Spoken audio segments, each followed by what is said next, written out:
Estúdio Paul, um podcast sobre cinema, séries, bastidores, tudo sobre televisão e o mercado do audiovisual do Brasil e do mundo.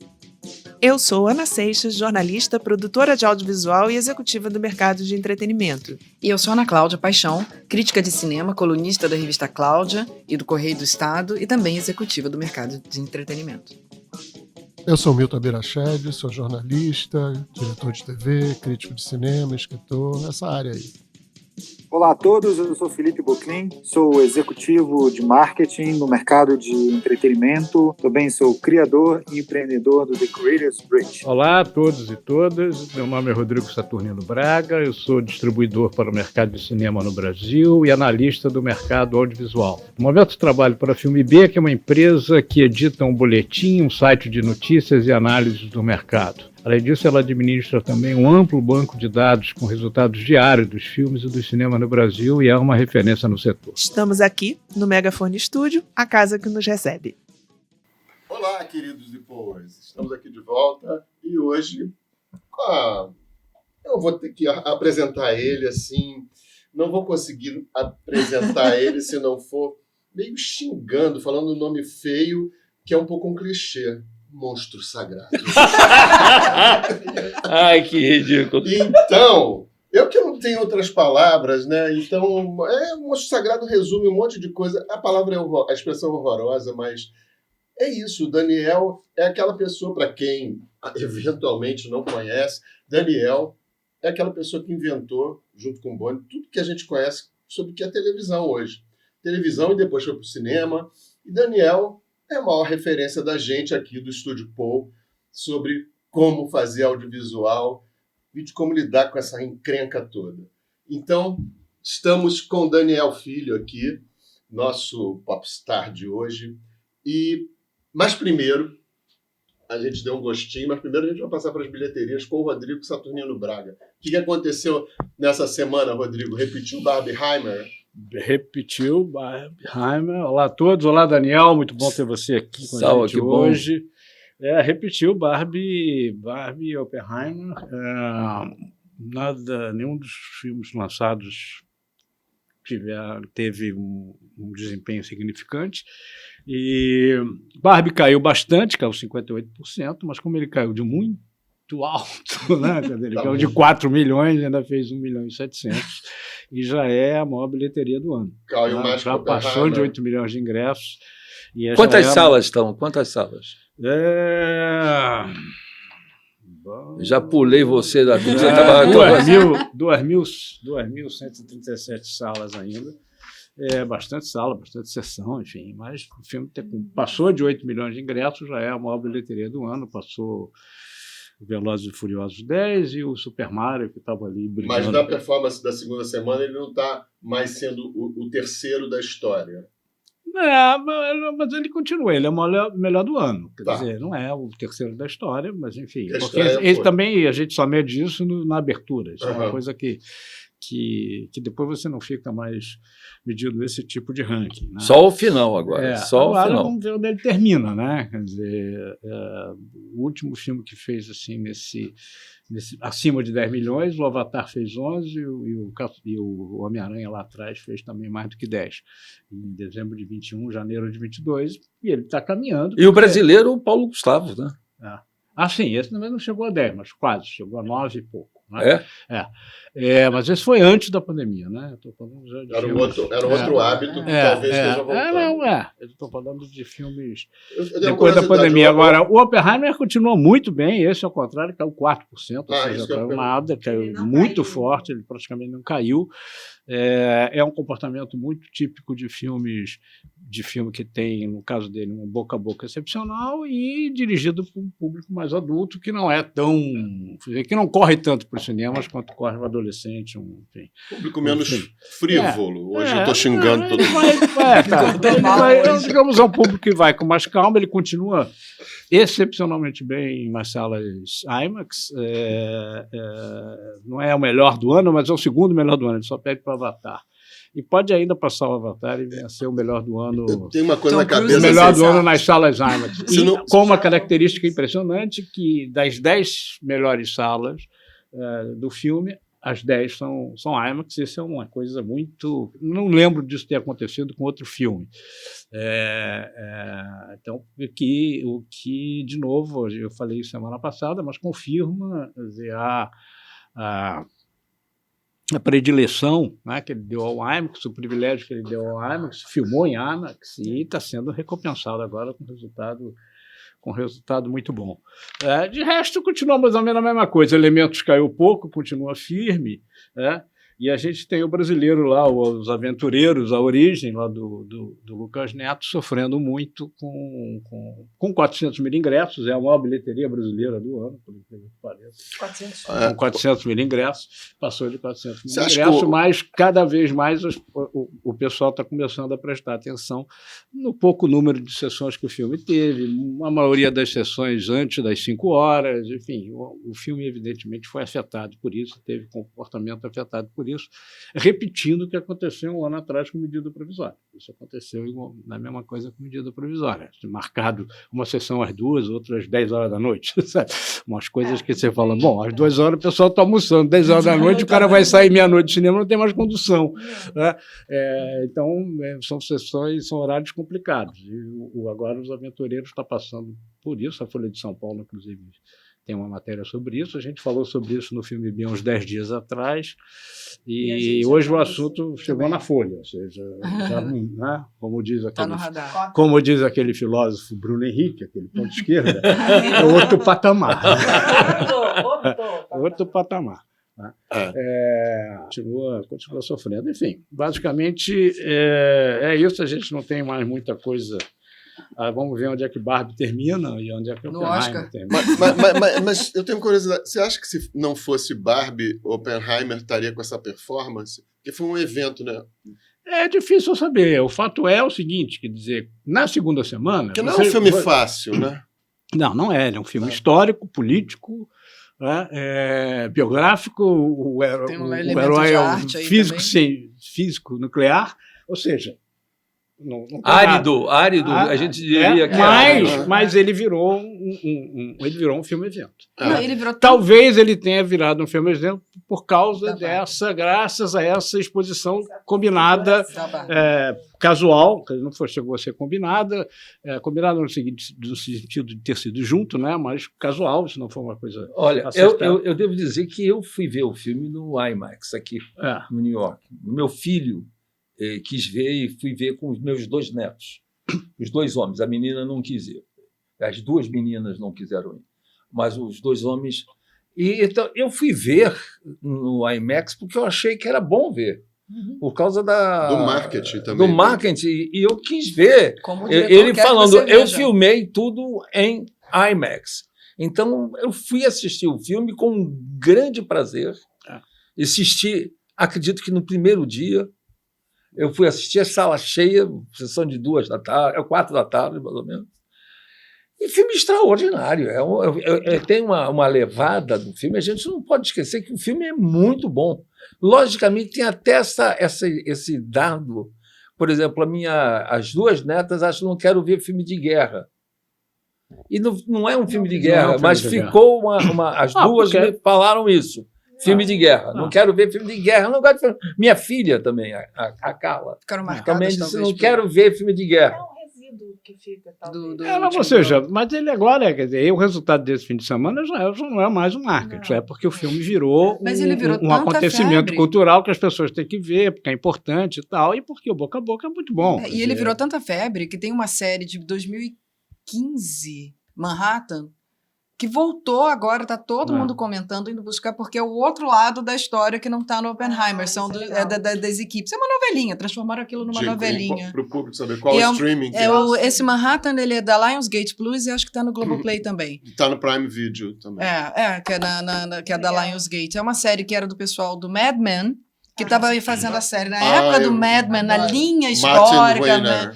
E aí o elenco hoje, você olha, todo mundo a gente conhece, mas na época eram todos desconhecidos, e é sobre o grupo lá do cientista. Meio que uma continuação. Vocês viram o filme Oppenheimer? Vimos. Vocês conseguem contar qual é a história que a gente acompanha no filme? A história dele. Não, faz os dramas que a gente assiste. É a história dele. É a história dele, mas quer dizer, o que prende enquanto gimmick, enquanto você tenha... O que você está preso? Eu acho que ele oferece várias coisas. Para mim, o que prende é a mudança dele depois de que ele viu o monstro que ele criou. Assim. Para mim, é o drama pessoal dele. Mas o filme... Não, mas para mim, por exemplo, chamou a atenção a trama política. Ele virou uma vítima de uma trama política, porque no momento que ele não apoia o desenvolvimento do segundo estágio, que seria a bomba de hidrogênio, ele é enredado numa trama política, que fica muito clara também. Né? Ou seja, nós não temos ali clareza de quem matou, quem não matou, quem vai descobrir. Não, mas é em cima dele. É uma névoa, até porque a cara do Kylian Murphy é um mistério. Né? Ele tem um roteiro mas o livro especial. É por aí também. O livro é por aí também. Ele foi muito na toada do livro, porque o livro... qual se baseia o filme, é por aí também. Ele é um personagem que meio... você não é um super-herói, ele tem lá... O que eu vou dizer pode parecer uma besteira, mas eu queria falar desse sentimento meu. Eu vi e eu quero ver de novo. Eu também. Porque eu fiquei tão impactado com o que eu estava vendo que eu não sei o que me mexia vendo o filme. Eu sei que eu fiquei as 3 horas do filme absolutamente tenso. Não, lógico que tem aquelas imagens maravilhosas dos átomos e nêutrons e tudo explodindo. Aquilo, tem o Los Alamos mas tem uma história muito bem contada. Né? Muito bem contada, muito bem narrada. Quando chega na bomba atômica, quando explode, aí eu falei, bom, e agora? Mas aí continua. Né? Mas aí continua com a trama política. Isso. Porra, genial. Porque eu tô aqui... Não acabou. Eu dei uma olhada no relógio no escuro, eu falei, pô, tem filme pra burro ainda? O que o cara vai fazer ainda com... Quando explodiu aquela... Aí ele entra com o negócio da trama. Né? Que é uma trama, né? Aquela coisa... Que é uma coisa... E aquilo é muito moderno, né? Uma comissão de inquérito, né? É muito atual e uma situação armada, né? Não é um julgamento, então você não tem que ter, não tem que reclamar de defesa ampla, porque você não está sendo julgado. Mas tem um promotor que acusa. Tem. Mas ele não como se fosse uma coisa macartismo também. Mas isso era macartismo. Né? Quando aparece no filme, a gente está vendo o filme, eu vi lá no IMAX, aí de repente corta para uma trepada. A bem da verdade, do nada. Do nada você está vendo o filme. Mas ele faz de propósito. Eu estou dizendo a perfeição de um roteiro, de uma narrativa bem resumindo, contada. É puro cinema. Né? Puro cinema. Puro cinema. E atual, eu queria lembrar, porque tem a guerra da Ucrânia e o Putin ameaçando usar arma nuclear agora também. Né? Ele está chamando para isso. Essa é uma outra discussão interessante, né? Porque a verdade é o seguinte, quando ele fala, né, isso ficou uma coisa marcada na personalidade dele, que essa bomba é a bomba que vai acabar com as guerras. Né? E a verdade é que a Europa talvez viva o seu período mais duradouro em termos de paz na sua história. É verdade. Da sua história, quer dizer... Porque sempre havia guerras envolvendo... Agora a gente tem, de um ano para cá, essa guerra na Ucrânia, da Rússia invadindo, é uma situação geopolítica também centenária e tal, mas a gente vê ainda hoje, quer dizer, o temor do negócio da bomba atômica. Né? Quer dizer, eu sou de uma geração, aliás, quase todo mundo aqui é de uma geração, a gente cresceu muito com o temor da bomba atômica. Né? Eu me lembro, eu estava lembrando isso outro dia, eu me lembro da minha ex-sogra, quando começou uma guerra no Oriente Médio, falou, agora vem a bomba atômica, agora não vai ter mais jeito. O medo que ela tinha, tá? Ela era nascida nos anos 20, o medo que ela tinha da bomba atômica. O Fios, você que está quietinho aí, não vou deixar você de fora, não. Só escutando. Eu quero saber o que você acha dos dois filmes em relação ao mercado e queria que você batesse uma bola sobre isso com o Daniel aí. Não, eu acho que bom, de mercado vocês já falaram tudo, né? Um se apoiou, quer dizer, basicamente houve esse evento, enfim, né? Não tem muito o que adicionar que vocês colocaram, embora seja um filme que talvez se ele estivesse sozinho, só pelo fato de ser do Nolan, só pelo fato de ser um evento que mudou a história, né, moderna, que era a questão da bomba atômica, per si, ele já teria o seu lugar. Eu concordo. E é isso, assim, eu não vi o filme ainda, mas eu consigo enxergar dentro desse universo entre o herói e o anti-herói, dentro de um lugar moral, né? De um conflito moral que possivelmente o personagem ele deve, se fosse você que estivesse fazendo algo daquilo e depois se transformasse em outra coisa mortal. Eu acho que isso deve ser um dos elementos que atrai. É o que me chamou mais atenção, porque ele é vilão ou não é? Porque depois ele teve um conflito. Exato, exato. Então, eu quero ver. Eu vi o Barbie domingo, na verdade, e agora eu vou pro próximo final de semana. Chorou no Barbie. Você chorou no Barbie. Eu me emocionei no Barbie. Tenho que dizer. Eu quero que o Daniel fale do Barbie agora. Eu não vi o Barbie. Eu ia ver ontem, não vi. Eu achei muito bom. Eu não vi o Barbie, mas eu quero lembrar que dizem que Santos Dumont se suicidou por causa também de ter feito uma arma de guerra. Não é? Quer dizer que a gente está agora transferindo isso para o Oppenheimer, coitado. E, na verdade, o filme é tão bem narrado, é tão bem feito. Eu acho que ele tem o Nolan faz um filme... tanto é que ontem eu revi, foi o Goodfellas. Eu estou falando assim, eu revi o Goodfellas e vi que o Goodfellas é o grande inspirador do nosso Quentin Tarantino, né? É o mesmo filme do Quentin Tarantino. O Goodfellas é o Pulp Fiction do Tarantino, né? Tarantino fez ali apesar que o Pulp Fiction tem um roteiro melhor, né? Tem um roteiro, são várias histórias, né?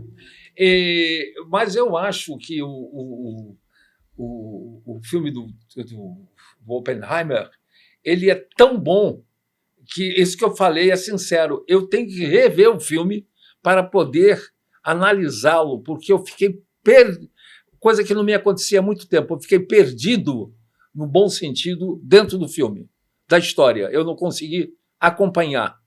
O filme tem uma narrativa tão forte, tão bem feita, que é o que a gente quer da mágica, né? Quer dizer, quando normalmente num filme eu sei exatamente o que estamos no primeiro ato, estamos no meio, começou o segundo, estamos indo... Este filme eu me perdi totalmente. Entrei no filme fui puxado pelo filme, não entrei, eu fui puxado pelo filme. A imagem do IMAX também pode ser que ajude, mas eu quero rever o filme e estou assim dizendo assim, não quero rever imediatamente, não. Quero me dar mais uns 15 dias, um mês, para voltar a ver e ver se consigo assistir. O fato de você ter se perdido no filme, você acha que tem alguma possibilidade de você concluir que o filme não é tão bom porque você se perdeu? Não. Pelo contrário, ele é bom. Eu vou lá, eu quero ver exatamente como foi que ele levou essa história e a divisão que ele fez dos movimentos da história, das emoções da história, aquilo como eu citei do exemplo, da trepada que aparece de repente, epa, o que é isso? E ele nunca usou isso. E aí volta para lá, que é essa? Não, mas mulher, outra separou, e vai mexendo, e vem o personagem do Robert Downey Jr. lá. Aliás, sensacional, né? Ele é sensacional, bem lembrado. Sensacional. Para mim é o melhor ator ali. Ele é um grande ator. Ele sempre foi um grande ator. Ali no filme tá batendo bolão. Não, é um outro personagem, ele tá fazendo outro. Então, não para de entrar bons atores, né? Todo mundo quis fazendo ponta, né? Um elenco não, deixa eu fazer. Isso, Eu acho que esse filme, eu não sei se vai ganhar o Oscar, mas vai ter um monte. Esse é filme para ter 12, 11. Eu acho que pode ser finalmente o dele como diretor, né? Eu acho que ele está mais dele como diretor, e eu acho que Robert Downey Jr. como coadjuvante. Eu acho também. Certo. Esse rapaz. Indicação eu sei, a gente tem que ver até quem mais vai ser indicado. A gente não sabe que a concorrência que vai acontecer. Eu tenho uma curiosidade. Daniel viu no IMAX, eu não vi no IMAX, eu quero rever no IMAX. Como diretor, assim, tecnicamente, o que você viu ele está sempre descobrindo e pesquisando. O IMAX. O que você viu de diferente que ele pesquisou e conseguiu? Olha, eu já tinha visto alguns filmes dele que em IMAX, que a gente foi lá, até nos Estados Unidos eu fui lá ver. Eu não lembro qual foi que eu vi lá dele lá também, que era Interstellar, será isso? Interstellar, sim. Não, eu vi no IMAX lá nos Estados Unidos. Esse aí, rapaz, ele me puxou de um jeito em que eu tô tão contente, porque é difícil que um filme... A gente fica contente que o cinema chegou nisso. Ele fez a mágica que eu, mágico, não sei como é que ele fez. Então eu quero rever calmamente. E pode ser que seja um filme que eu verei pelo menos umas 4 ou 5 vezes. Porque é uma aula de contar história, é uma aula de fazer um filme de 3 horas que você fica grudado na tela. Você não sente passar. Aconteceu isso com você, né, Rodrigo? Eu não senti passar, não. Você viu o IMAX ou viu normal? Não, eu vi normal. Não, no IMAX... Quando dá o close de olho no IMAX,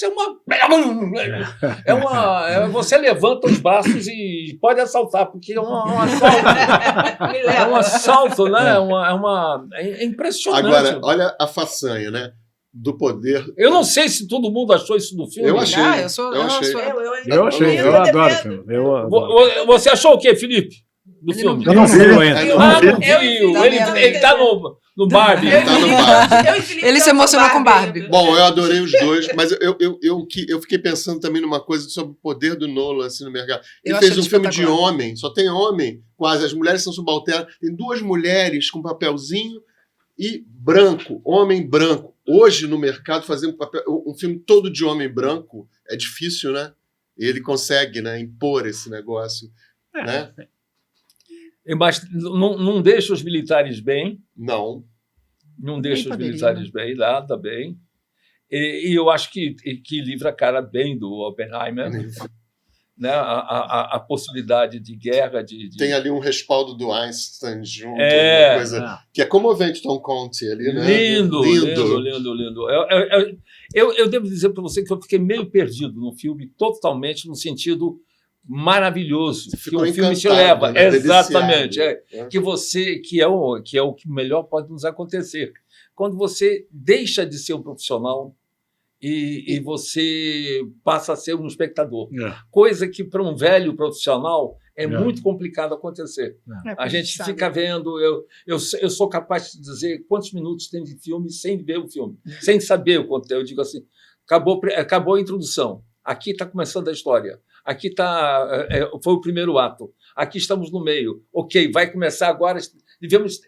Eu normalmente em casa paro o filme e paro exatamente no meio do filme, porque é quando apresenta uma história, cria os casos todos, tudo que pode acontecer, e chega num ponto que parece que está tudo solucionado. Então começa o segundo ato do filme, né? Esse eu não sabia, eu não sei, eu me perdi. Ele hoje em dia... hoje em dia agora acabou a bomba. Esse era um filme sobre a bomba. Não é. Não. Agora tem mais. Não acabou. Olha, eu diria que eu ponho esse filme numa altura de Kubrick. Sim. Mas eu acho que ele é mais aqueles caras que a gente diz, eu acho que ele está nesse nível de clássico. Eu acho que já o Christopher virou Nolan, um clássico. Ele chegou bem. Já o Memento já foi o primeiro filme dele que eu vi, que eu fiquei assim, estonteante como ele fez aquilo ali. Não se repete. Ele sabe. Era muito original na época. Ele gosta muito dessa coisa de física quântica. Ele gosta de umas coisas meio. Ele tem o perfil dele. E brincar com isso. o tempo, né? Sempre, mas né? ele faz. Mas ele, como ele gosta, e aí você vê isso quando a pessoa se prepara e gosta de fazer. Não está fazendo só te mostrar como eu sou bom para contar isso. Não, ele conta a história que ele quer contar do jeito. E ele sabe como que ela é visualmente. Então, o autor, né? É o diretor-autor. A gente tem também o famoso contexto, né? O contexto é ótimo, né? Porque ele foi um dos cineastas que lá atrás, na época da pandemia, quando se começou muito a discutir, o cinema acabou, não sei o que, não. O meu filme eu faço para o cinema e eu vou fazer um filme agora assim, em IMAX, tela grande, só vai dar para ver na tela grande. É isso que eu falo do poder dele. Isso obviamente deu a ele uma característica, né, de um perfil de grande ídolo da turma do cinema, né? Esse cara defendeu o cinema numa hora que estava todo mundo atacando, disse que ia fazer assim e fez. Mas, Daniel, você não acha que isso é um papel que o Spielberg teve uma época? Eu sempre cito... Lá no Poltergeist joga a televisão para fora do quarto. No final, era uma coisa pelo cinema, né? Teve um papel nos áureos tempos também. Né? O Spielberg só não teve mais agora, mas o Spielberg, por exemplo, falou muito bem do Nolan por causa disso e do Tom Cruise também. Também. Não podíamos deixar de falar dele. Vamos falando, todo dia a gente fala aqui todo do Tom programa Cruise, pelo tem que menos citar 2 o nome minutinhos. dele. Casa dela. Do Tom Cruise também, porque ele fez exatamente a mesma coisa. Agora estão falando que ele e o Nolan vão fazer filmes juntos, né? Estão falando para só que o poder problema pegar vai Charles ser... Simon, sem problema. Mas o Daniel tá falando ele está se chamando de velho, não sei porquê, mas assim, é um velho criador, um mágico, não sei o que lá. E eu sempre cito um exemplo, porque o Daniel também, a maneira do Nolan, é um desbravador, né?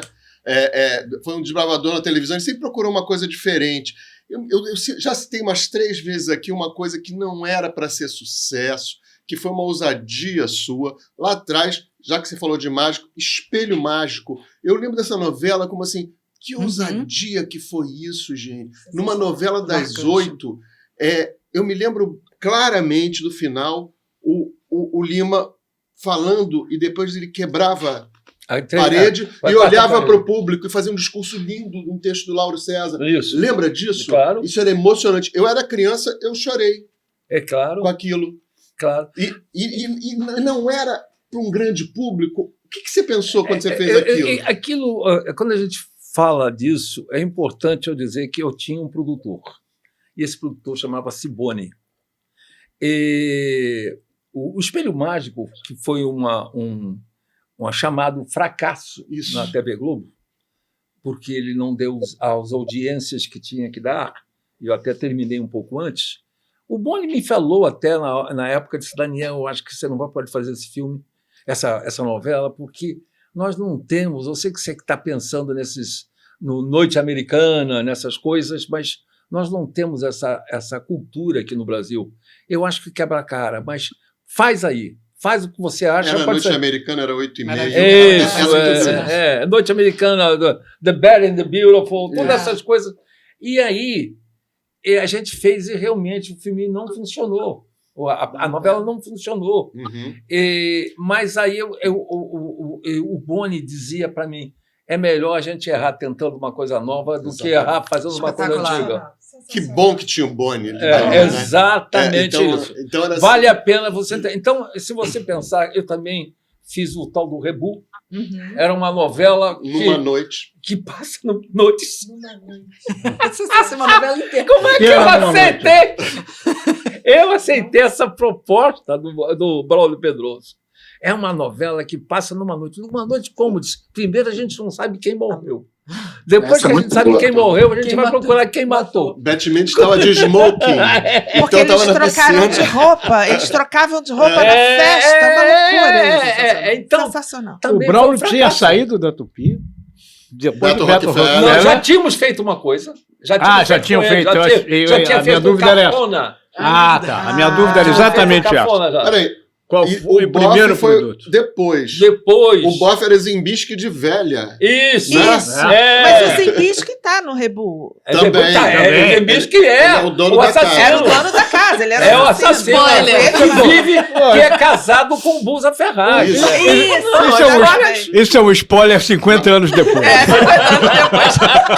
As notas e o detalhe. Quem quiser ir assistir agora já sabe. Casado com Busa Ferraz naquela época. Isso. Naquela época, casado, que era o Caê, o personagem.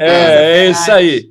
Então, o que há, é uma consciência do que a gente está fazendo. Quer dizer, a gente entrega, ao mesmo tempo que a gente faz uma novela como Irmãos Coragem, que é um faroeste. Por que eu fiz Irmãos Coragem? Fiz Irmãos Coragem porque eu senti que vinha um espaguete aí. Quando eu soube do espaguete, eu digo, vou fazer um espaguete aqui na frente da gente. Vamos fazer porque o Irmãos Coragem não tem nada a ver com o garimpeiro brasileiro. O cara anda a cavalo e é um cavalo do Tarcísio Meira, que era do Tarcísio, o cavalo. Tremendo cavalo do primeiríssimo mundo. Veio um cavalo de São Paulo que ele montava bem. Ficava, era aqui, na cidade do Coroado, era onde é o Barra Shopping. Era ali o Barra Shopping.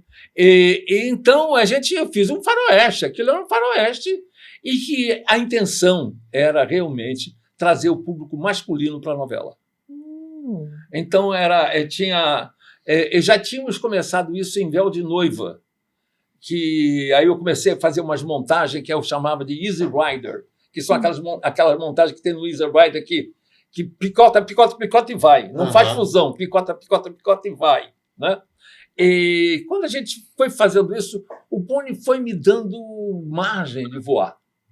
Eu acho que é tão importante quando a gente tem um produtor com a visão e o diretor também com a visão. Você sabendo, me lembro do Boni me dizendo assim, mas, pô, Tlanel, essa montagem que você está fazendo aí no Véu de Noiva, eu digo, tranquilo que a novelão está lá embaixo.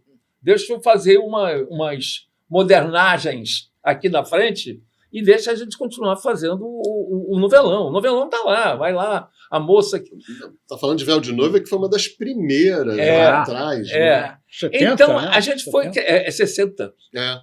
68 para 69. 69 entra o Irmãos Coragem, que, curiosamente, dá mais audiência que a Copa do Mundo, que o final da Copa de 70. Quebra o diamante. Então, eu acho que o produtor, quer dizer, o homem que levanta o dinheiro, que vê a história e que todo o diretor precisa. É muito difícil você ser produtor do próprio trabalho, porque você tem que ser crítico do seu trabalho.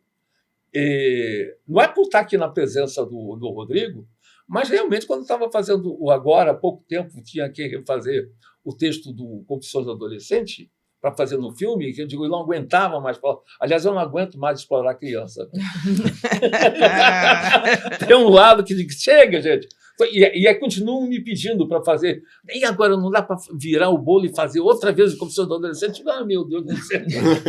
Então, o que aconteceu? Eu fui fazendo um roteiro. O Rodrigo veio de São Paulo e disse, Daniel, o roteiro não está o Confissões. Você perdeu o Confissões aqui. Eu digo, você perdeu o Confissões, não está o Confissões. Faz o Confissões. Aí eu voltei, você está entendendo? E aí a gente fez o que ele mandou. Ele foi o produtor, ele não mandou, ele disse, Daniel, não está. Você perdeu alguma coisa aqui no meio do caminho. Perdeu. Então, esse produtor... Fiquei curioso. Por que não estava? Você queria fazer o quê? Não sei, eu fui me perdendo. Eu acho que já era um pouco isso aí, entendeu? Já era um pouco...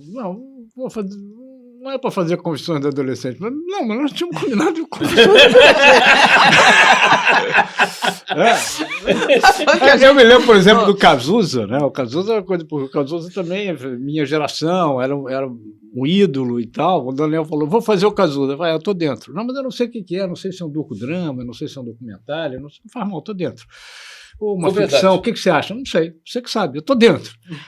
E foram quantidade enorme de tratamentos também de roteiro. Eu lembro que o primeiro... Mudaram os roteiristas. Esse eu estava junto. Eu me lembro que a gente se reuniu, né? Para você ver como essas coisas funcionam, né? E eu estava preocupado com a classificação indicativa. Eu falei, Daniel, vamos fazer um filme para adolescente. Né? Vamos. Então a gente tem que tomar cuidado, porque se tiver droga, os caras vão botar 18 anos e a gente vai perder o adolescente. Então tem que tomar alguns cuidado com os negócios da droga e tal. Aí brifamos o roteirista. Aí veio o primeiro roteiro, o Cazuza era um babaca. Claro, a gente fez o Cazuza, a gente brifou isso. Mas joga esse fora e faz de novo. Mas esquece tudo que eu falei. Faz do jeito que vocês acharem melhor, Cazuza porque tem que ser faz o Cazuza. Nossa, foram vários roteiros. Foram vários roteiros. E agora o Cazuza tem uma... por que eu não dirigi? Agora, vamos ver. Supostamente era para eu dirigir. Era. Eu não dirigi o filme porque, na verdade, o Cazuza, quando você vê friamente Cazuza, o olho, ele é um menino mimado, um homossexual mimado, bem desaforado. Eu digo, como é que a gente faz a gente gostar desta pessoa? Né? Assim, falado.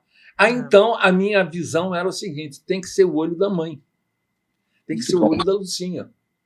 Então, o livro que a gente tinha, eu digo, tem que ser dirigido por uma mulher. Tem que ser dirigido por uma mulher que vai enxergar isso direito. Não é para ser dirigido nem por um homem, nem para ser dirigido por um homossexual, porque o olhar que tinha que ter do Cazuza é o olhar da Lucinha. Sim. Então, eu acho que no Cazuza, foi. e tem um momento do filme que a gente discute, a gente fala de roteiro, né?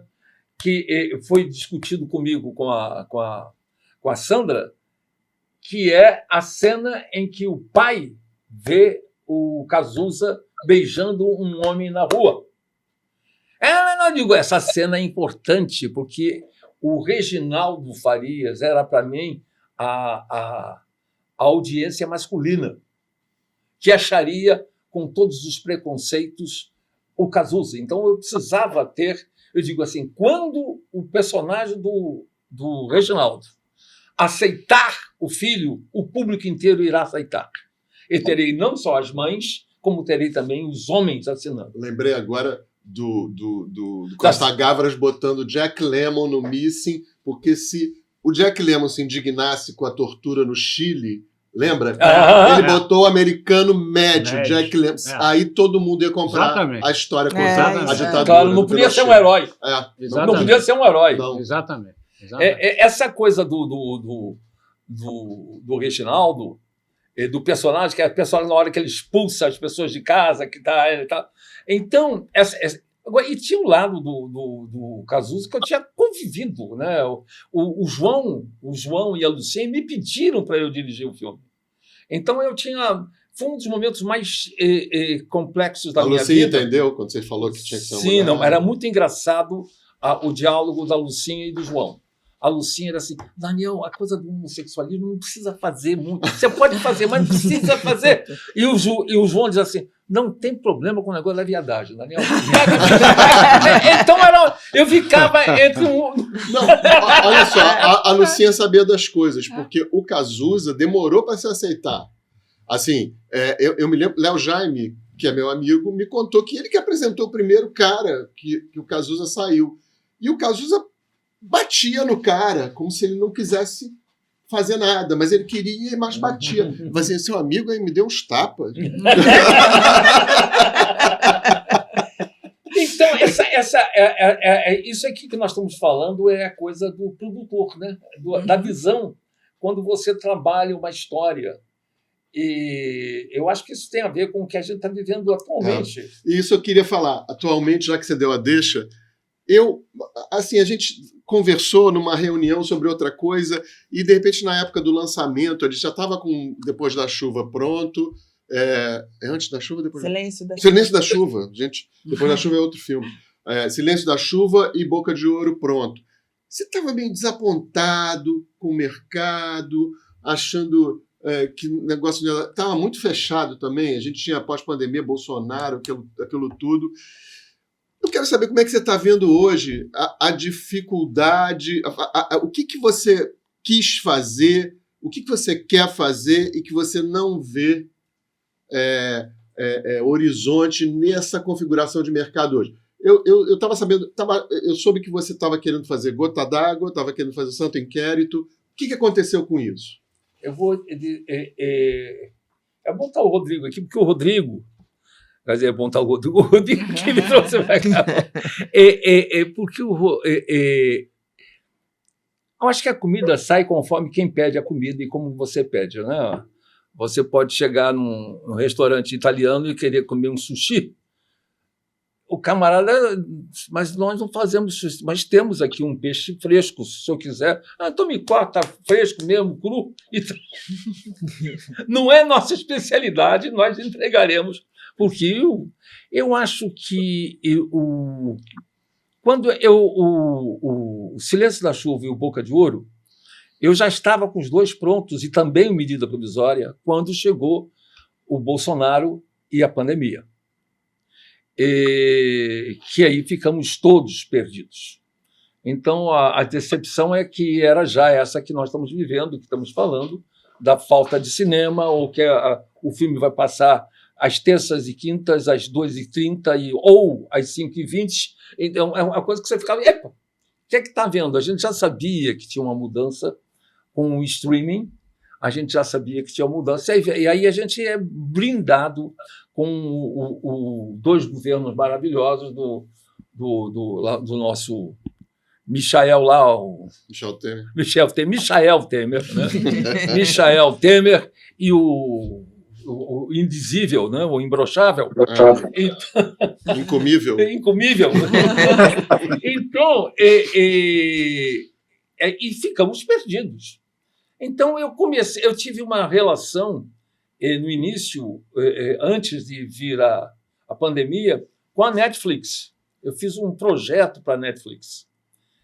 E foi curioso, eu fui achando que eu estava num lugar difícil, porque realmente eu acho que quem tira o pedido, faz o pedido, tem que ser muito claro do que quer e tem que entender a quem está pedindo. Eu citei aqui 2 casos aqui, o do Cazuza e o caso do Confissões do Adolescente. Estamos falando de 2 tipos de sucesso. Não estamos falando aqui, por exemplo, do Chico Xavier, que é um outro pedido. Eu tomei esse pedido. Foi ele também que me convenceu a fazer o Chico Xavier como diretor. Eu não queria dirigir o filme porque é só teu. Eu lembro disso. Esse é o conflito, mas você descobriu coisas ali. Depois a gente vai falar. Então, quem tira o pedido, que faz o pedido, você tem que saber para quem você pede e com quem você pede. Então, nesse tempo meu lá da TV Globo, e que já vinha mais antes, eu estou na televisão desde 57, então o que eu sei é o seguinte, você sabe para quem está se pedindo. Como você é profissional, eu sei se eu falar com o Fernando Meirelles, ou se eu falar com a Andrucha, ou se eu falar com o Fred Mairink, ou se eu falar com quem forma eu estou falando, eu sei a quem eu estou pedindo, sei as possibilidades dessa pessoa, ou se ele é um jovem diretor que nunca dirigiu nada, você passa a saber trabalhar com essas pessoas e, portanto, se eu pegar um Fernando Meirelles, a conversa é mais rápida, porque eu sei a qualidade do trabalho do Fernando. Eu sei o conhecimento do Fernando. Então, quer dizer, a gente sabe o Babenco, que a gente trabalhou, também é uma pessoa complexa. Não são pessoas simples de trabalhar. Então, você trabalhar com ele diante do projeto que ele te fala, da maneira que você age com eles, aí está o grande segredo da gente fazer o filme. Aí você estava falando da sua relação com a Netflix e entrou nisso. E aí, o que acontece? Eles começaram, me pediram um Confissões do Adolescente. Eu disse que... Aí apresentei lá um outro projeto. E aí, quando eu fui vendo a maneira que era julgado aquilo que eu apresentava, eu fiquei meio perdido. Eu vou contar uma que aconteceu... Isso na época Bolsonaro-pandemia. Bolsonaro-pandemia. Isso é começo da pandemia. O tal do jogador tinha mudado o patamar. Eu apresentei a história que eu queria contar, foi aceita, muito bem aceita. Aí eu fui começar a trabalhar, aí chegamos ao ponto de fazer até um primeiro roteiro dos 8 episódios. Quando foi sendo julgado, uma reunião que tinha pelo menos umas 3 pessoas da Netflix, uma das pessoas, uma jovem, respondeu, eu queria só fazer uma observação, Daniel, no roteiro. Eu, pois não. É o seguinte, é que tem um momento ali em que a menina está saindo de casa e fala com a avó, assim, em vez de ela dizer até já, avó, ela não podia dizer dar um beijinho. Eu fiquei parado. Eu digo, dar um beijinho, pode até dizer tchau. Eu realmente, nenhuma. Eu fiquei assim, não é porque eu achei aquilo... É isso que a pessoa vai ler meu roteiro e vai falar do beijinho e do beijo. Eu achei isso aqui tão... Quando desligamos, me lembro, estava a Cláudia, a Tatiana, as pessoas, a Ana Maria Moretti, nós ficamos meio parados olhando. Foi isso. Eu cheguei a perguntar, ela realmente disse ou fui eu que com a minha má vontade, entendi mal que o problema era, em vez de dizer Tchau, avó, era dizer tchau, vozinho. É isso? É isso que eu estou vendo. Essa é a observação do roteiro. Então, eu estou coisa, vendo isso acontecer com muitas pessoas e eu revejo isso vendo as séries no ar, as brasileiras, que vão entrando, primeiro, são muito inocentes no ponto de vista do nível do roteiro. Não é? São histórias assim, muito objetivinhas, com os truques, tudo que eu falei do Nolan, que eu digo que eu não me consegui me perder, é tão evidente os truques. Nunca vai se perder. Que eu acho que também o público vê esse truque. E dá tudo mastigado. Tá muito. E tem um lado que eu acho que é difícil, quando isso a gente aprendeu há muito tempo atrás, lá na TV Globo. Quando você diz assim, é isso que eles querem, você se julga melhor que o espectador. Você julga que você é inteligente e você está fazendo por um público abaixo de você. E isso a chance de não dar certo é 90%. Isso exatamente é o seu ponto. Agora ferrou tudo. Eu sempre falo isso. Eu me sinto ofendida quando eu tô no filme, aí dá aquela pausa de peraí, você não entendeu? Deixa eu te explicar o que eu quero contar. Eu fico tão ofendida com isso. Mas como eu se você precisasse que mastigasse filme americano. tem muito isso. Isso aí é o que eu acredito, em poucas palavras, é que está acontecendo com o nosso streaming. Sim. E os produtores que precisam trabalhar, como eu, como todos nós, ficam dizendo, mas o que ele quer? Não, ele quer um sushi, mas aqui é churrascaria, porra. Mas ele quer um sushi. Então, tá bom, então você tá entendendo? O seu sushi. Você não acha que está faltando? Vou falar uma coisa que parece mais pretensiosa ainda, mas eu achava bom. Está faltando aquela receita lá do William Lucy, que é aquele cara que era dono da New York Times, enfim. New York Times. A gente tem que dar... O Lucy era New York Times ou era o Washington Post? Agora eu fiquei em dúvida. Okay. Mas ele falava assim, a gente tem que dar muito do que o público quer, mas muito mais do que ele não sabe que quer. Ainda. Isso. E é no que ele não sabe que quer que a gente amplia fronteiras. Então, né? a gente vai cair agora no algoritmo. Porque você ler o algoritmo, você está lendo o que as pessoas estão vendo. Sim. E o algoritmo é programado. Se ele não tiver... E é possível você programar o algoritmo dando essa margem aí que você está falando. Como faz? Deixa aqui uma margem para imprevisto. Mas é difícil, né? Não, é uma questão de matemática. Eu acho que é possível. Porque eu não sou muito bom em matemática, mas o que eu conheço de matemática, não. Dá para fazer. O algoritmo é programado por seres humanos. Então, ou seja, o algoritmo não é uma coisa divina. Entra aí, Fios, fala. Posso colaborar aqui um pouco? Claro. Por favor, você está perdidinho aí. Quem manda está lá longe. Estou aqui escutando. Eu tenho uma observação sobre essa questão que o Daniel falou,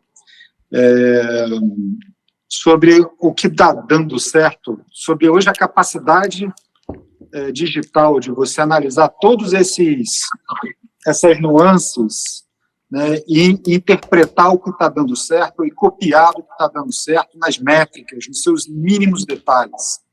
Meu ponto lá na Globo, por exemplo, depois de uma massa de produtos de novelas, tinham também aquilo já, o que dava certo, né, vamos pôr assim. Eu acho que a diferença, talvez, do momento que a gente vive hoje para os momentos anteriores, é que dentro daquilo que dá certo, você transgride ele, dentro do modelo que está dando certo. Né? Hoje, me parece ser me parece não, né? Hoje está claramente um lugar de tão conservadorismo para o resultado, né? Assim, para tem que dar certo, que esse lugar do formato você não transgride mais. Né? Transgredir o formato, transgredir o gênero, né, é um palavrão contra aquilo que precisa ser produzido e dar certo. E aí fica tudo muito empacotadinho, fica tudo muito copiado. Né? E mais até do que mesmo. Até que alguém pega o formato, o gênero, quando você acha que ele vai dar tudo aquilo, ele transgride e vai para um outro lugar. Exatamente. Né? Nós estamos fazendo aquilo que eu estou chamando de tirar pedido. Eu estou chamando que, atualmente, tantas novelas quanto os nossos seriados, até os nossos filmes, não sei, estão tirando pedido. Vamos fazer. No momento, eu soube, até a última vez que eu soube, a tendência era true crime, sexo e mulher vingativa. Qual a outra? Assim, eram as maiores tendências do que o público queria ver. Não dá para fazer quase nada, muita coisa, mas nada original do que o público não sabe que quer ver dentro disso. E eu fico sempre pensando assim, naquela frase do Ezra Pound, né? Artistas são antenas da raça. Se você não confia no cara que está com essa antena, para o público não sabe o que quer, você perde o melhor da arte, né? E da indústria também. E aí cai no filão, porque lembra da época do Cidade de Deus, que veio Favela Movie. Todo mundo fez o seu Favela Movie, né? Porque era o que estava dando certo. Eu acho que o algoritmo faz isso, né? então isso aqui está dando certo. Mas isso foi antes do algoritmo, né? Quer dizer, o algoritmo, na verdade, ele repete, como o Fios falou, quer dizer, numa escala muito maior, numa escala digital, né? Essa palavra-chave nessa questão, o que sempre foi assim. Você teve o Favela Movie, você teve a quantidade de filmes de bicheiro, né? Assalto ao Telepagador gerou uma quantidade enorme de filmes brasileiros as comédias, de ação, de bang bang e tal, porque Assalto ao Telepagador era isso, quer dizer, era um filme com formato clássico, mas que tinha novidades e que encantou todo mundo. Eu me lembro, pequenininho, fui levado ao cinema, nunca entendi como é que eu fui parar lá dentro. Eu cheguei ao ponto de fazer a pesquisa para ver qual era a censura do filme. Como é que eu fui parar lá dentro? E é um filme que até hoje eu tenho na cabeça, lembranças de ter assistido o filme no cinema, do antigo cinema Pirajá, ali perto da nossa Sala da Paz. Se a gente for ver... Mas isso sempre existiu. A questão é que você chega a um ponto em que aliás, isso existiu também, todas as cinematografias, não só a brasileira. Tá? Mas chega a um ponto que alguém vai dar um passo adiante. Isso que eu E aí você tem que ter esse espaço. Você tem que deixar isso acontecer. Quer dizer, esse espaço não está acontecendo. Não, por exemplo, a gente tinha... Eu tinha consciência, quando eu lidava com esse tipo de coisa, e falando com produtores e com diretores, eu tinha plena consciência do seguinte, eu dizia isso para eles: o produto é seu, o corte final é seu. Tá certo? Só que eu acho que vai ficar melhor se for assado. A gente aí ia discutindo, mas veja bem, eu nunca tive conflito. Quer dizer, o corte final, eu sempre deixava isso muito claro. O cara, quando vinha conversar comigo, ele sabia o seguinte: se eu quiser fazer assim, eu vou fazer e não vai ter problema. O filme não será cancelado, o filme não será suspenso, o filme será lançado. Eu tive casos, né, de um diretor depois chegou para mim e disse: você tinha razão. Eu disse: eu não quero ter razão. Eu quero que o filme funcione, eu queria estar errado. Você dizer que eu tenho razão depois de ter feito, porque era uma questão a respeito de um final de um filme. Né? Só ele que eu não concordo. Infelizmente, só ele não. E aí não teve jeito, porque a gente fez pesquisa, a gente ouviu todo mundo, gente ouviu o público do filme, porque a gente fez pesquisa, né? O Daniel apoiou e tal, não sei o quê, e não teve jeito, o cara deixou aquele final. Aí no final o filme não funcionou, aí foram saber por quê. Porque o final é ruim, mas você vê, isso eu já sei. Agora, é o seguinte, quer dizer, a gente leu o roteiro, o final já estava lá, a gente não gostava do final, e fomos mesmo assim, falei, eu não gosto do final. Agora, quando você citou uma época que eu me lembro que, como eu estava no meio da coisa, apesar de jovem, na época, eu tinha 25 anos, 25, 26, foi o mesmo ano, foi Os Cafajestes, Assalto ao Telepagador e Pagador de Promessa. Tremendo no ano, né? 63. 63, um tremendo no ano. Os três, 62, os três juntos. Tinha três tipos de filme diferentes, sem contar que tinha também um barravento do Glauber. Você entende? Então, tinha uma... Eu digo assim, se a gente continuasse ali, sabe, continua fazendo isso, continua fazendo aquilo, não fica só esse é bom e esse é ruim. Isso é um defeito nosso brasileiro de classificar. Teve agora mesmo, quando a gente teve uma ascensão, veio o negócio das comédias. Esse pessoal pode dizer, comédia é fundamental, gente. Comédia é fundamental. Comédia infantil é fundamental. É o mercado. A gente tem e a crítica não fale mal. Não, ser anos depois, né? Décadas depois, aí você vê a crítica. Eu acho ótimo. Isso, a crítica hoje é elogiar a Atlântida. Aí você vai ver a crítica da época. Pelo amor de Deus! Destruía. Agora não adianta mais elogiar os carinhos do Jotelo. Já era. Não vai funcionar. Agora virou referência. Mas eu queria voltar uma coisa. Eu lembro que eu vi, naquela época de Malu Mulher, Plantão de Polícia... Também é a mesma coisa. E tinha uma sexta-feira que tinha aplauso. Porque eu não tinha mais o que fazer. Não tinha ideia. Mas então, era que eu mais amava. Claro! Então, assim, aí eu lembro que você fez Santo Inquérito lá. Fizemos. Aí eu quero voltar àquela pergunta. Por que Santo Inquérito não dá para fazer como você quer hoje? Eu vou botar na carona A Gota d'Água, que é uma das coisas que você queria fazer. Por que hoje você concluiu que não dá? Ou não? O que é? O Santo Inquérito eu concluí que não é o momento que eu quero contar. Eu queria... quando eu fiz agora a última leva... Santo Inquérito é uma peça do Dias Gomes, antiga. Dias Gomes, marido de Janete Claire, já morreu. Público. A minha ideia... Eu tinha os 3 filmes. Né? Estava com Medida Provisória, Boca de Ouro e O Silêncio da Chuva. O Silêncio da Chuva eu fiquei com ele para fazer perto de 15 anos.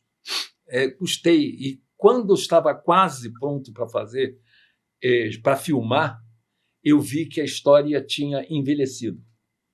Envelhecido por quê? Era muito homem. Era muito macha a história. Estava dentro do que era o antigo o cinema... A literatura. A literatura do noir. Aí eu falei com o Lusa. Escuta, vamos subir o papel de mulher. Thalita, a secretária, e a própria Cláudia. A mulher, a Cláudia. O personagem da Cláudia. Então, as mulheres tomaram... Quer dizer, o personagem da Thalita era um homem. Sai Thalita, sai um homem, entra Thalita. Brilhou. Então, isso aí não deixa de ser ajeitando o prato, porque eu tinha O Silêncio da Chuva, tinha aquele filme, tinha aquela responsabilidade. Nem sei se é bom, se é ruim, se é mais ou menos, mas eu queria fazer um filme no ar. Muito bom. Saiu direito o filme. O Boca de Ouro era uma coisa que... quase um pedido. O Edson falou para mim, olha, eu tenho aqui 3 milhões para você fazer um filme, janela curta. Eu disse, 1, 2, 3, vou fazer um Nelson. Que Nelson? Digo, não sei, vou ver. que Nelson que eu vou fazer? Eu vou ver. Eu sei que vou fazer uma peça de teatro boa, eu vou fazer com esses 3 milhões que tinha naquela época. O filme Medida Provisória é uma história que eu estava indo lançar uma outra besteira que eu fiz, mas que eu quis fazer, que é o Sorria. Eu tenho essa cabeça. O Sorria é um filme feito para passar no telefone. Com uma câmera parada. É para passar no telefone. Se você for entrar nele, você vai ver, são vários esquetes, você vai ver o primeiro, o segundo, o terceiro, o quarto. Quer dizer, isso deu certo ou não deu certo? Não sei. Mas se você quiser baixar o Sorria no telefone e você está esperando um avião, pode ver que é engraçado, você vai ver boas piadas, ele está paradinho ali. Ele não precisa cortar, é isso aí a história. Então, eu estava com essa levada, mas porque eu realmente não sabia que filme fazer. Sim. A gente já estava vivendo uma coisa meio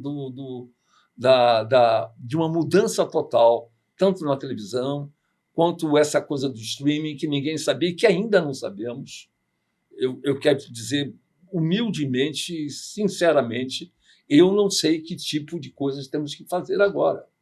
Eu sei que nós não somos o Kubrick nem o Nolan. Então, nós que é que vamos fazer? Como que vamos voltar ao cinema, fazer... Porque existe uma coisa meio perdida.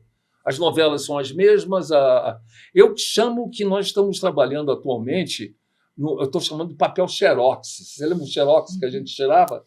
Que a gente botava aquele papel carbono e papel carbono. vou bater esse texto com 9 cópias. Você imagina a 9ª cópia e a 8ª cópia, o que é? Então, nós estamos vivendo um papel carbono numa ânsia de produzir, numa ânsia de fazer, que temos que fazer. Estamos sem público, estamos sem cinemas, estamos sem... as televisões também perdidas com a invasão do streaming, ou elas são televisões abertas, ou elas são streamings. No Brasil... Tem uma coisa que eu queria entrar dentro disso aí. A gente tem metade do Brasil que votou no Bolsonaro, a gente já discutiu isso aqui. E aí, quando a gente discutiu, eu falei, quem que vai atender? A gente tem uma resistência a atender esse público conservador, nós, artistas, assim. E aí eu vi a TV Globo fazendo a novela da Rosane Schwartzman com uma família evangélica sendo protagonista e saiu muito bem. Tem o Valcir ali atendendo ao agro, né? Essas tendências de atender esse público que a gente não quer atender muito, a gente tem uma resistência a atender, porque tudo é conservador, é tudo isso. Eu acho que da Rosane se saiu muito bem, tanto que é um sucesso, vai na fé, a novela, né? O do Valcir eu não sei ainda se é um sucesso, se não é, mas o que você acha disso, da gente olhar para esse público? Sinceramente, já entendendo a tua pergunta, mas eu acho, sinceramente, a gente correr para agradar não é legal. Você tem que fazer o que você...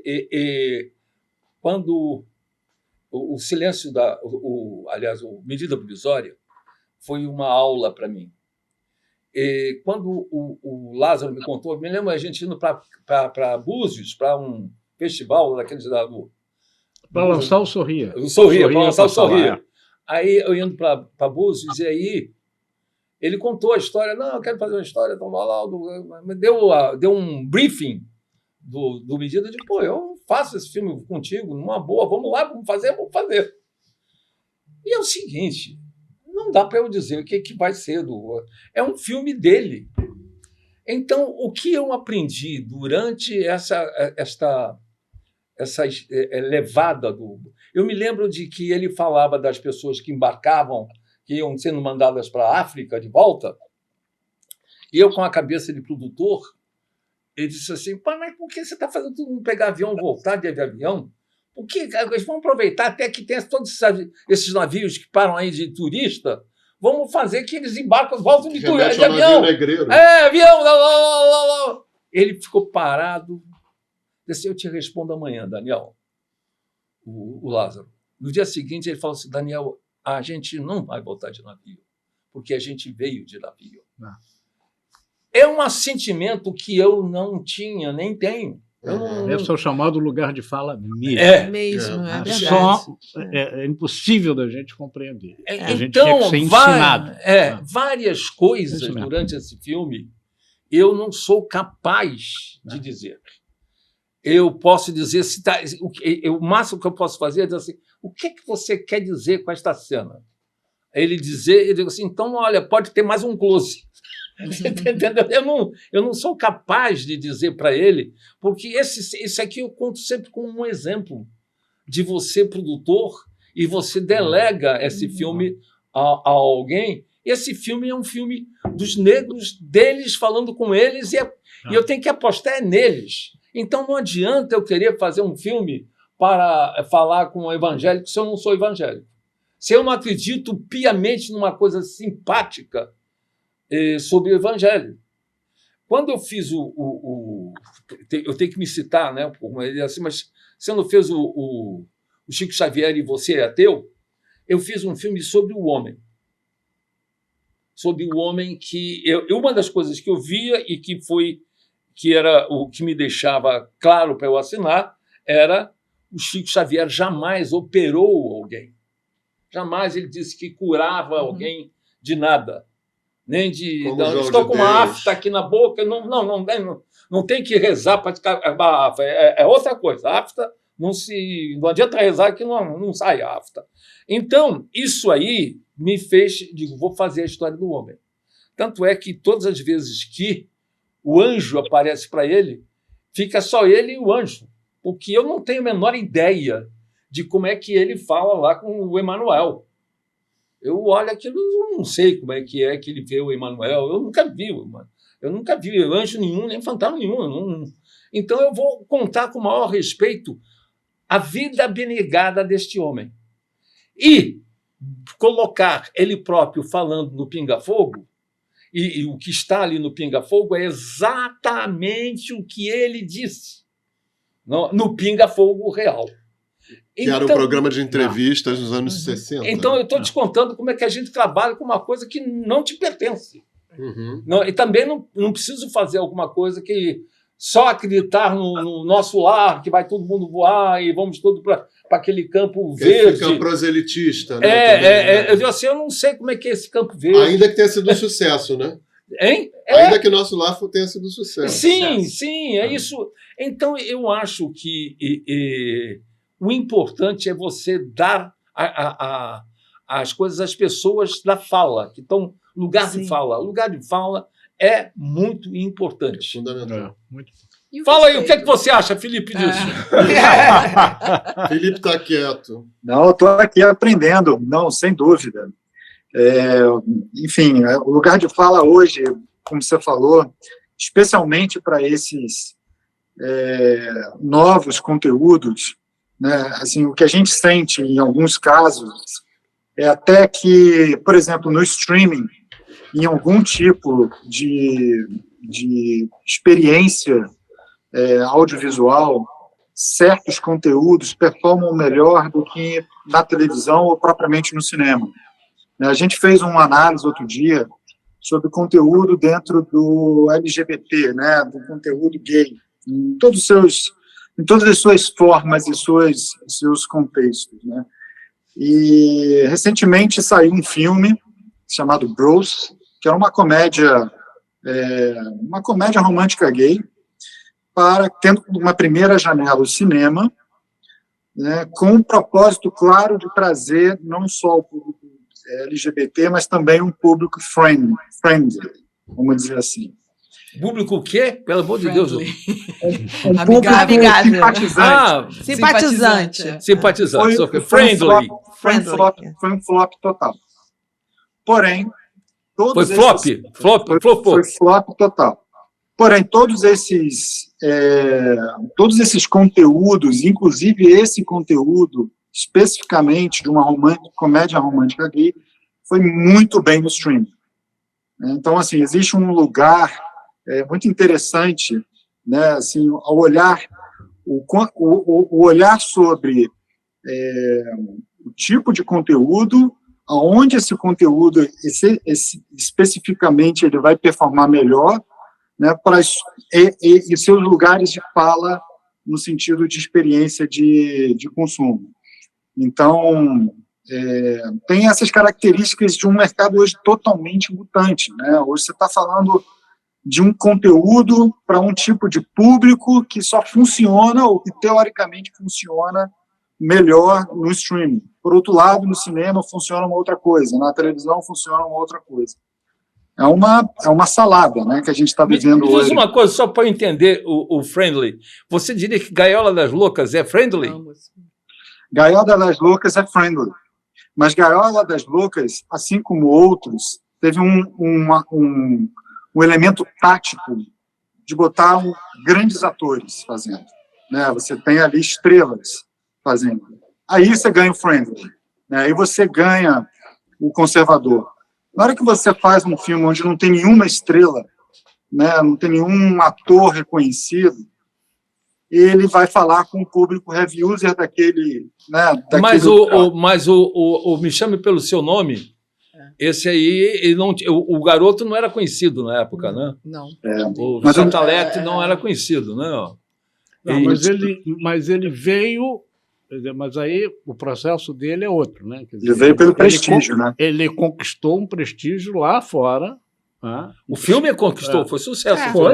Fez dele uma estrela. Mas sucesso, quer dizer, mas ele foi vendido para aquele público e fez sucesso com aquele público. Ele não é um público muito amplo, não. Não é o da Gaiola das Loucas. Não é.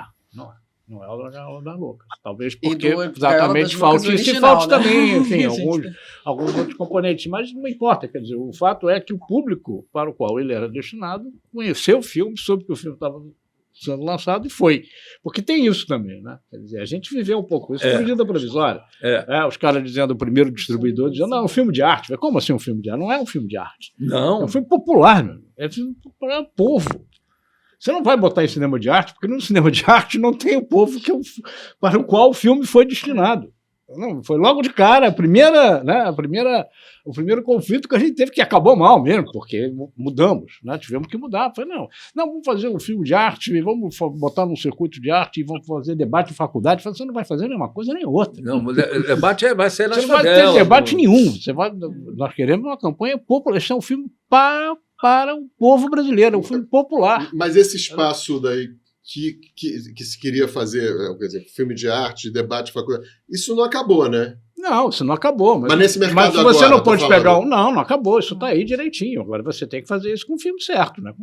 Não é porque isso acontece muito, né? Mas está mais difícil para fazer esse tipo de filme. Não. Quer dizer, você estava aqui falando do Oppenheimer, o Oppenheimer é um pouco isso, quer dizer, é um filme... você pode dizer quase que um filme de arte. Mas na verdade não é, ele é um bom filme. Não é de arte, não deixa de ser de arte, até porque o cinema é arte, o problema é que o cinema é indústria, enfim, essas coisas que a gente já escutou muito, né? Mas o que eu estou dizendo, tem a qualidade do filme e tem a forma como você comunica o filme. Pode ser que o Dolan tenha tido problema em emplacar o ator principal. O que não tenho notícia disso. Ele é meio nichado. Assim. Ele é um ator de segunda linha, bom. Ele estava ali, ele sempre veio cercando, ele foi considerado por Batman, fez teste, não passou. Ele fez um vilão do Batman. Aí foi porque prêmio de o consolação. Dolan gosta muito dele. Foi prêmio de consolação. E aí ele veio Ele crescendo. É peixinho do Dolan. E aí veio o Peaky Blinders, que é ultra nichado. Super. Mas foi mega na Europa. Mas projetou um pouco. Porque ele não tinha, ele era sempre um segundo escalão, né? Eu não sei se vocês têm essa impressão. Ele ali no Oppenheimer, só aquela cara dele, aquele olho já basta. Eu queria ver ele fazendo o filme do Nureyev. Acho ele a cara do Nureyev. Eu não sei como é que nunca fizeram um filme com ele com o Nureyev. Só que ele tá ficando velho pra isso. Ele tá mais velho que o Nureyev morreu. Exatamente. Mas achei ele a cara do Nureyev. Mas, Daniel, a gente tá com o tempo assim um pouco estourando. É uma pena, porque tá tão bom.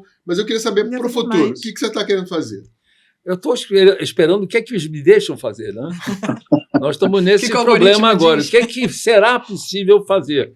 Eu estou aguardando. Eu quero saber da sua vontade. A minha vontade é que o governo tome atitudes drásticas com relação à cultura no Brasil, principalmente no que se refere a cinema, a streaming, a leis de incentivo, mas principalmente leis de exibição. Sugira? Não. Eu acho que a gente tem que falar que vai chegar no ouvido do Lula. Eu acho que o Lula, que está com bastantes problemas, eu entendo isso. Já tive lá no Primeira Coisa momentos que o Lula se mexeu e falou comigo. Não tem que falar comigo, tem que falar com a nossa patota, que é grande, sempre dirigida pelo nosso cacique maior, que é Luiz Carlos Barreto. Que está ativíssimo, né? Está ativíssimo. Com 90 e tantos. 95. 95. Tem 10 anos mais que eu. Então, eu acho que o que eu estou esperando é realmente que a gente volte a funcionar. Nós estamos parados. A gente tem uma frase que contribui nisso que você está falando, que o Rodrigo citou no último programa, que era como é que é a história? A gente saiu de um... Um produtor me disse outro dia que a gente saiu de um governo que detesta a cultura, que eu detestava a cultura, odiava a cultura, para um governo que não gosta de indústria cultural. Não sabe o que é. Não gosta, não. Ele gosta daquela forma de arte, enfim, artesanal, muito... Eu diria que ele está desconhecendo isso. Eu acho que ele quando a gente tem que ver o volume financeiro que isso funciona, a gente sempre teve... Mas não há problema nenhum de Nós dinheiro, ficamos brigando dentro do... Tem dinheiro para burro, nunca teve... Nunca antes na história desse país, eu não sei onde eu já escutei isso, mas nunca antes na história desse país teve tanto dinheiro. Não, mas você lembra do problema é do como Harrison, você não? aplica o dinheiro. Vou te dar um exemplo rápido, curto. A Lei Paulo Gustavo, né? Que é uma lei feita exatamente com dinheiro, aliás, dinheiro do audiovisual, que ficou lá parado, vão pegar esse dinheiro, vão aplicar, vão ajudar e tal, não sei o quê. Aí colocaram na lei que não o único, mas alvos a serem incentivados seria o cinema de rua. Cinema de rua, você fala, Odeon é um cinema de rua. Né? Típico cinema de rua. O Leblon, cinema de rua. Muito bem. Aí veio o decreto que regula a lei. Aí no decreto que regula a lei, o cinema de rua ficou igual ao cinema itinerante. Né? E aí depois houve uma sugestão de editais a serem utilizados pelos gestores municipais, da Secretaria Municipal de Cultura e tal, em que, mais uma vez, distorce o negócio, que o cinema de rua virou cinema na rua. Ou seja, se você levar um projeto para apoiar, por exemplo, o Cinema Odeon, não está enquadrado. Mas se você levar um projeto para montar um espaço de exibição na Praça da Cinelândia, em frente ao Odeon, está enquadrado. O Estação Botafogo seria um cinema de rua? Claro. Estação Botafogo é um tipo de cinema de rua. Né? Você tem problemas na definição do cinema de rua. Né? O cinema que está na galeria é de rua, não é de rua? Tá bom, eu não vou nem entrar nessa discussão, mas claramente o cinema de rua ele tem registro, ele tem CNPJ, ele está ali, você está vendo, não é um cinema, não é um espaço que você monta na frente de uma praça pública. Isso não é cinema de rua. E, no entanto, é o Mink. Veja bem, eu não quero saber, não estou personalizando. Não é o fulano, é o governo. Aí, para mim, é muito simples. Isso foi uma obra do governo. Ponto. Por quê? Foi uma lei que foi aprovada no governo anterior, que passou para esse, e foi regulamentada agora. Levaram 5 meses estudando para regulamentar, com decretos de janeiro a maio, para 4 meses e pouco, e depois mais 2, 3 meses para fazer as ações. Aí você vê em várias prefeituras ao redor do país, aliás, o Rio é uma exceção, por exemplo, o Rio, como conhece esse negócio, tem a Rio Filme, tem os profissionais da Rio Filme, simplesmente ignoraram isso, fizeram, está lá, o cinema de rua será muito apoiado. Fizeram o lançamento disso semana passada. Mas há muitas outras prefeituras que estão nisso, não, vale o cinema itinerante. E até questiona, mas tem que pagar direito autoral para o produtor? Como assim? Claro, porque a maioria dessas coisas de cinema itinerante não paga direito autoral. E essa é uma visão, na verdade, elitista. Estamos divulgando. Porque o negócio não é botar, porque eu estou levando, dando cinema. Não, você não está dando nada. Você quer botar o cinema na área popular? Perfeito. Sou o primeiro a apoiar isso. Sempre fui, aliás, sempre fui. Vai lá, financia alguém que vai construir o cinema. Porque é isso que aquela população quer. Ela quer ter um cinema. Não precisa ir longe. O exemplo aqui do cinema de Bom Sucesso, ali na comunidade do Alemão, o Cine Carioca estava lá exibindo Barbie, com muito bem, obrigado. E pagando todos os direitos. Não é montar uma tenda no meio da rua. Montar uma tenda no meio da rua não é nada. Aliás, não gera emprego, não gera riqueza. E não alimenta a indústria. Não, e frequentemente não paga os direitos autorais. Aí o cara, não, mas isso, por que tem que pagar direito autoral? Por que tem que pagar direito autoral? Enquanto lá em Bangu, tá, o Barbie, não sei, em Ipanema, o único cinema de Ipanema está fechado, que é a Estação Ipanema, né? Tem assim, mas o que o Lula e a ministra Margarete precisam saber que eles não sabem? Como fazer chegar, né? Como fazer chegar? Que tem um dinheiro grande para movimentar a indústria cinematográfica brasileira, que estava num movimento maravilhoso. Quando a gente vê o Kleber Mendonça e a turma dele lá, a turma do Jorge Furtado, quando a gente vê Goiânia, quando a gente vê Belo Horizonte, quando a gente vê Bahia, o nosso cinema estava florescendo de uma forma maravilhosa, vindo por todos os lados, todo esse imenso país, toda essa imensa... Esse não é um país, esse não é um continente, que é o Brasil. O pessoal de Minas, lá do Filmes de Plástico, né? Isso. Quando a gente está vendo o Mate, antes já tinha tido mais filmes dele. Tínhamos uma produção e agora estamos todos parados, os produtores procurando fazer outra coisa. A gente já está esperando, já está no meio de então, está difícil dizer o que eu vou fazer, apesar de ter alguns planos, mas é uma coisa que você vai fazendo sem emoção, porque sem saber se você vai poder fazer. Digo, o que eu posso fazer? Quanto vai custar? A gente foi detonado há 6 anos, a gente pensar nisso. Começou no Milton Temer lá e veio Michel Temer. Milton Temer, não, Michel Temer. Coitado do Milton Temer. Michel Temer. Coitado do Milton. Para encerrar, se tivesse que falar uma frase, olhando para a câmera, para o presidente Lula e ministra Margarete. O cinema não é uma arte, é uma indústria. E a gente faz arte com essa indústria. Mas é uma indústria. É muito dinheiro. Se não fosse, os americanos não tinham colocado aqui há mais de 50 anos um embaixador para tratar só disso. Era o Harry Stone. Eu não sei quem é agora, mas nós tínhamos um cara que tratava só disso. Motion picture. Então é uma fortuna. E o Brasil é uma bilheteria que dá muita grana para esses filmes. É olhar para isso. Não estou tirando a grana de ninguém, mas, pelo amor de Deus, deixa a gente entrar nessa patota que a gente já teve direito fazendo isso e fazendo os filmes se pagar. Já tivemos orgulho do nosso cinema, já tivemos orgulho e tem que... Tudo envolve a arte, porque o cinema precisa do teatro. O teatro nos dá peça. Quer dizer, eu quando eu filmei várias peças de teatro. Se você pensar, O Tempo de Paz, já pensei a Partilha, você vai fazendo Dona da História, são peças de teatro. Então, essa coisa da arte brasileira, ela tem uma indústria dentro dela, tem um dinheiro que movimenta, e não podemos ficar... Você vê o São Paulo com os musicais, é um dinheirão aquilo ali. Cada produção daquilo ali daria para a gente fazer alguns filmes ali boas. Então, tem coisas armadas que a gente tem que prestar atenção. Mas, friso, não é um problema de dinheiro. Não. Tem muito dinheiro.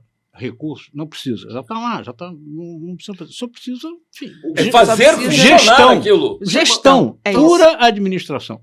Escoar esse dinheiro para os pipelines certos. E tal. Não é isso? Nada. Isso não é o dinheiro está lá parado. Eu tenho uma curiosidade. O dinheiro está lá parado? Parado. Isolado. Desvalorizando.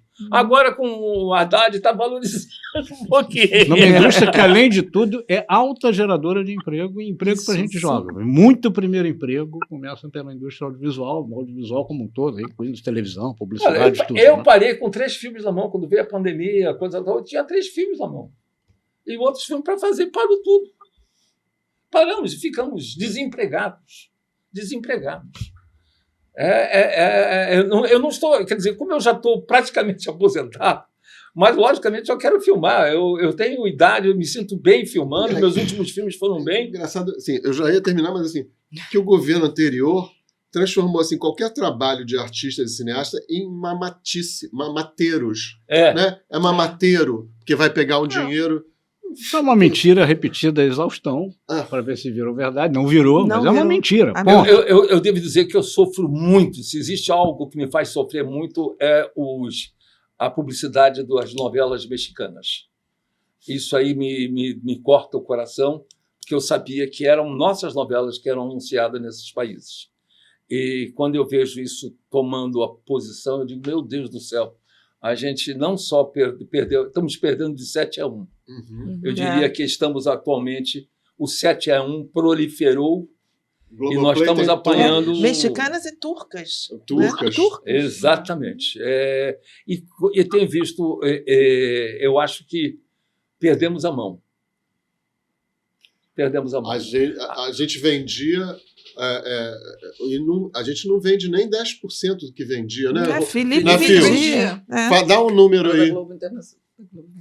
Não, a Globo, ela perdeu, eu não sei exatamente o número, mas a Globo ela perdeu os principais slots de televisão na América Latina, América Central, para as novelas turcas. Rússia. Vamos supor que a gente tinha mexicana. 60%, hoje tem 20%.